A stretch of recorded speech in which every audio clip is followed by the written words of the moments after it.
Now that Uncharted 4 is wrapped up, I'm very happy with the way it turned out. The art team has done just an amazing job taking these sort of esoteric technical tools and making beautiful vistas and gorgeous cinematics. When people talk about graphics in Uncharted, it's like how pretty things are. But there is like this other level that deals with how we're going to portray all these things in the screen. What makes Uncharted 4's graphics unique is we have a physically based render. The material response, the lighting, everything obeys as close as we can the physical rules of reality. But the art direction specified almost a more painterly look. The landscapes are rich, the clouds are rich, nothing is like bright and overexposed. You know, it doesn't look like somebody's photo that they posted on the internet. It looks like somebody painted it. And there's a lot of subtlety that went into the rendering tech, but also just the way our artists used the tools to achieve that sort of painterly, realist look.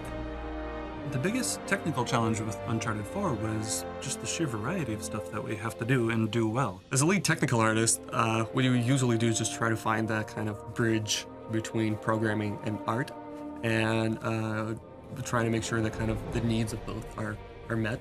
Graphics programming is not a very sexy task.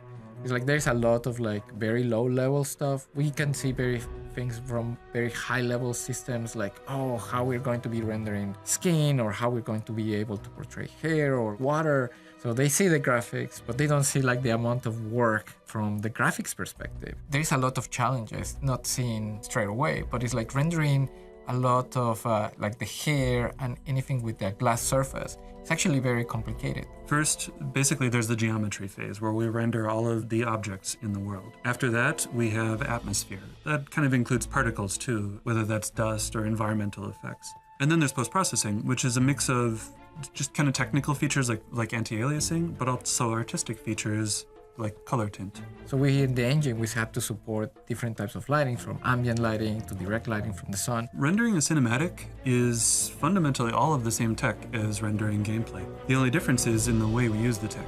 We do a lot more custom runtime lights. We'll often do a standard 3-point lighting setup with a key, a fill, and a rim light on a character. Sometimes we do special lights to put an extra glint in the character's eye. To render a character in cinematics, you have to bring out what the character is. You have to have these very dramatic lights, which is just to create like more mood into the scenes. Lighting is really critical to making our wide vistas look really believable. It's not just a matter of placing a sun and some blue sky. The atmosphere is also controlled by the lighting artists. So the way things get hazy in the distance, the fall off of that haze is really important to the sense of depth. And we actually have 2 layers of fog if we need to kind of exaggerate parts that are further in the distance or change something up for stuff that's up close.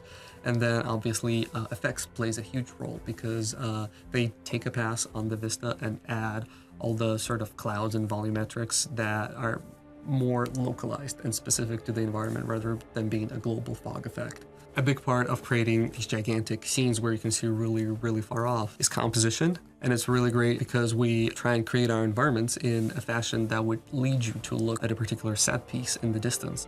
The plains of Madagascar were actually one of our major kind of optimization efforts of the engine.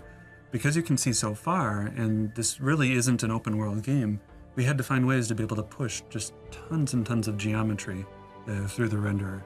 So our engineers kind of teamed up with a couple of the environment artists, and we did some just raw brute force engine optimization, but we also came up with a bunch of clever techniques. Basically what we ended up doing is every single section that you went through had a low resolution version of it that we would just swap behind your back. So when you're looking back or left or right or in front of you even, there are all these multiple versions of these environments that look indistinguishable at a distance, but they lack all of the super high fidelity detail. And at the same time, it's like be able to fade them like very smoothly closer to the camera and have this high quality. At the same time, you have the grass, all the leaves is like in the trees. It's like those are things that they need to be transitioned as well as we are driving from one side to the other of this vast expanse of terrain.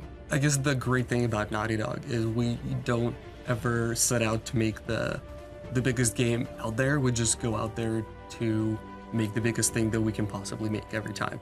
For the longest time, I forced myself not to like it as we were developing it because I felt that it was more productive, because there were all these things that I wanted to pick apart and be like, oh, we can make this better, we should make this better. But towards the end of it, it was so hard not to like it.